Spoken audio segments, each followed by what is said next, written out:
This is a video explaining what a force curve is and how you might use it to row more effectively on the machine or in the boat.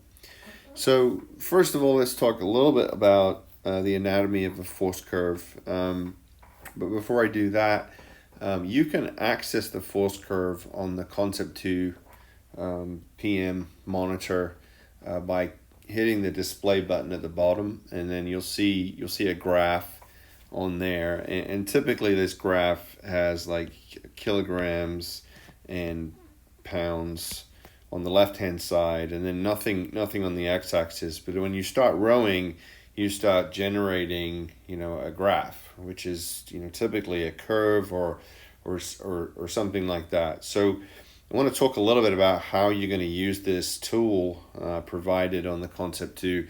You can also do this on the Row Perfect. So if you got one of those machines, and there are other ways to look at this as well. There's a Bio Rower it's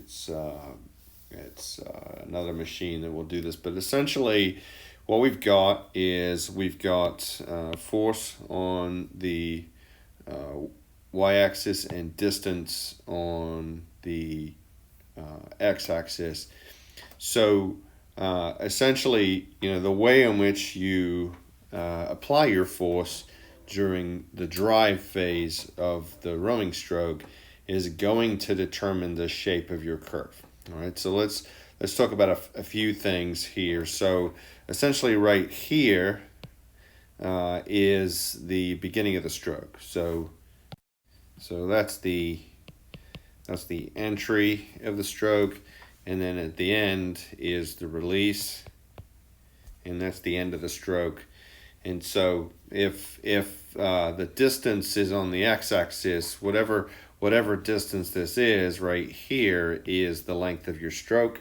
So it would follow that, at this point here, that's about the midpoint of your drive.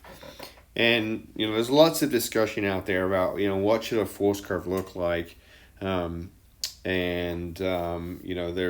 various different things that you've got here. But essentially, what I'm going to say here is that from a mathematical point of view, the shape that provides the most area under the curve is something that looks like a parabola, and I use that very loosely. I don't want to get tied into any arguments over math or this, that, and the other. But generally speaking, if you're applying force through the drive, you're continuing to accelerate the oar handle in a smooth fashion, and so we're going to end up with a smooth curve.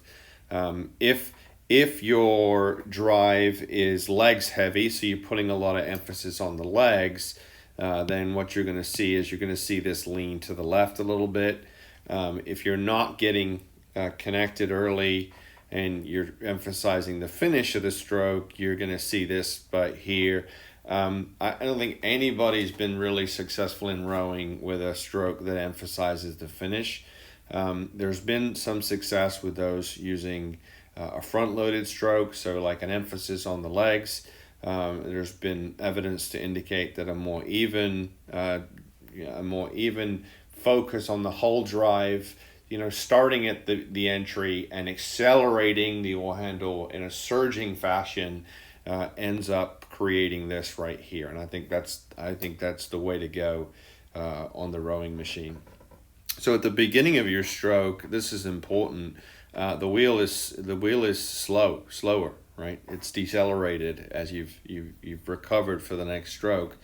And so the way in which you move the wheel is you have to respect the physics of what's going on here.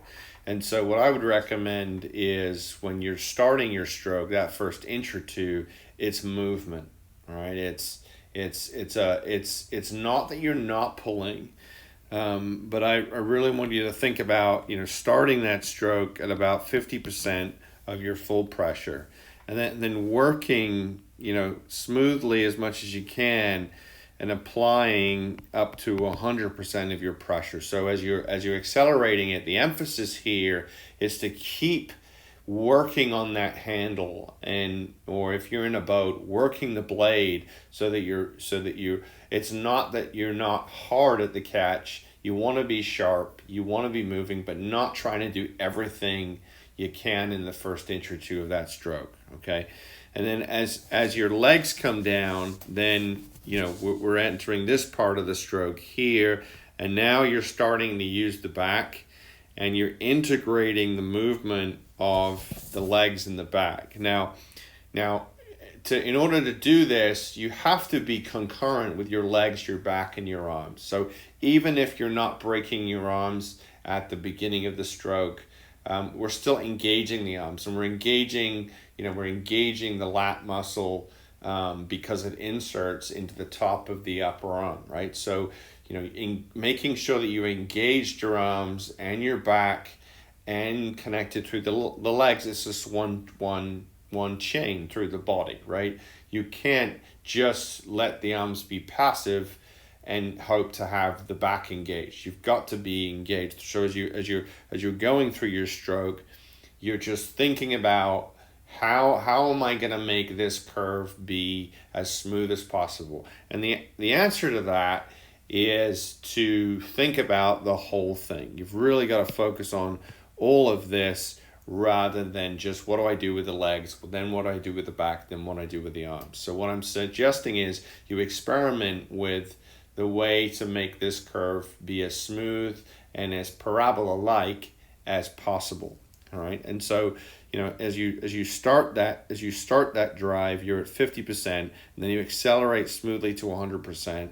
Anytime you see like a little hitch in this curve. So say, for example, I'll change this to red, and your curve does this. So it sort of accelerates okay, and then there's a little hitch to it. And then maybe we get a little bit more, and then we lose some, and maybe it kind of, you know, flattens out there, and we lose some. Anytime you see a hitch, or, you know, ideally what we're looking for here, if you look at this is a convex shape all the way around. So anytime we get some, you know, some concave part of it, or it flattens out like this, means that we've lost the momentum and the acceleration on that. And so, you know, really what we're looking for here is, you know, to be careful in the front end. Really, you got to feel this, right? This is a feel thing. And get that and build that acceleration smoothly, so that we're keeping that force curve in a convex way, and so that as we finish the stroke, you know, we're maintaining that acceleration. So how we're doing this is if we're using the legs and the arms and the back, or the legs, the back, and the arms in a way that is concurrent and builds that power. So what's going to happen here is if you leave the arms till last and just, you know, row them in sequence, you're going to see this drop off, right? You're going to see a drop off in the curve, because if the arms are being left to last at the end as like this final segment, they can't keep that acceleration going. So what you might see is something that kind of does this, and then you get a little lump at the end of it. But what's happened here is a discontinuity in the acceleration as right here and here. So it is much more effective, in my opinion, from the work that I've done and the research that I've done, to think about the organic whole. So think about all of this, right, as you row the whole thing, rather than, you know, if you see something happen in the curve, like you get a discontinuity, go, oh, okay, now I really need to focus on, you know, how my legs and my back are working together. As soon as you start emphasizing one aspect of the stroke, then you de-emphasize another aspect of the stroke.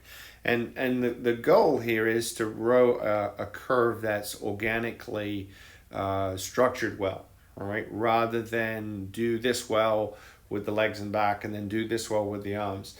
So I think the challenge is to get on the machine and figure out, you know, how you can make this force curve look smooth, and look at it and learn from it, so that, you know, you get the feel for rowing and how. So this is not do this with the legs, do this with the back, do this with the arms. This is how do you use your body to accelerate that all handle in an organic fashion, rather than do this, do this, do this. And so that's the homework. The homework in your steady state is to row the most organic, smooth force application that you can, and understand that anytime we get a dip away from that, here or here, and anytime there's a discontinuity in that curve, that's a clue that something isn't quite sequencing or working together. I shouldn't use the word sequence because and this is where coaches have to be careful. Trying to describe this, words are limiting, all right? But feeling is what we're looking for. So how you're getting on that machine. But one thing is for sure: do not try and put this big explosion in the beginning of the stroke. Let that stroke develop. Let that stroke be an organic acceleration so that you've got this nice smooth curve. And then your steady state becomes a whole lot more interesting. Rather than, well, what split am I pulling? You're feeling your way through the piece and thinking about the whole sequence. So not just the drive, but how am I recovering for the next stroke? How am I cycling through this endless chain of motion to produce this nice smooth looking curve? And it just really tells you a lot, and it's the science behind why successful rowing in an artistic sense. Okay, so yes, we need the science. We need to understand that the area under this curve right here is the amount of work we're getting done. So maximizing that, so force times distance is work. All right, so anytime we look at this is the work you get done. So you can see that anytime it buckles, you're effectively losing out on that acceleration and that work. So this is the science, but the way to row successfully isn't to fill your head full of equations and quantitative stuff. It is to feel that stroke and to row strokes that organically work, and using your body concurrently, rather than trying to use the legs and then the back and then the arms, but just try and experiment with how to get this to work. And really, if your first part of the drive, and when you're using the legs and the back to develop this part of the curve right here, how do I keep that acceleration and maintain that pressure on the handle so that I row, the last third of that stroke well. And that's kind of like your final. If you're taking a class in college, it's how do I do that in a way that is effective. And so by watching this on the monitor, whatever rowing machine you're on that produces this, it gives you the scientific window into the feel for how you should accelerate the stroke. So I hope that's helpful. I think as you progress here, notice I haven't given you any specifics on how to accomplish this, like do this with the legs, do this with the back. It is very much a feel thing, but what we're trying to do here is take that catch lightly but accurately, build the acceleration and surge through that stroke so that we're accelerating the all handle and creating this smoothest application possible.